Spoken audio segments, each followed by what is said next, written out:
Salamu alaikum masoya abokai kuma yan uwa, barkanmu da jami'a da ku a cikin wannan sashe. Idan baka yi subscribe ba, idan baki subscribe ba to maza a garzayewa an tayo a suburbudo a kafta mana subscribe, haka zalika a mazgi wannan hatimin na kararrawa ta yadda akwai da yaushe da muka dora sabon dauka za a sanar da ku a daidai wannan lokaci. Assalamu alaikum warahmatullahi ta'ala wabarakatuh. Yau ga mun nan da tare da mai sana'a.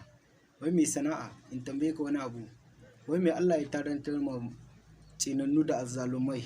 Ai Allah ya gama da duk wani tsinanne. In ka ga dama kai imani, in ka ga dama ka kafirta. Allah yana nan a madakata kuma ya tanadi azabar sa iri daban-daban, daga wannan lungun zuwa wannan lungun, daga wancan sako zuwa wannan sako. Karnakan Yahudawa kawai. Mun ji wannan tambaya, to shi kuma tambaya na gaba. Wai duk mace da take so ta samu jin daɗin duniya da lahira, wai me ya cancanta ta yi a duniya? Duk macen da take son ta ga albarka, take so ta gama lafiya, to dole ta biyayya ga mijinta. Yadda za ta biyayya ga mahaifinta, haka za ta biyayya ga mijinta in tana son gama lafiya. Amma mutuniyar wofi ki je ki samu mijinki, ki rika luka mazagi, ki rika kutuntuma mazagi. Ki kuma ya raga shi a rare shi kikai. Da Allah mana jari.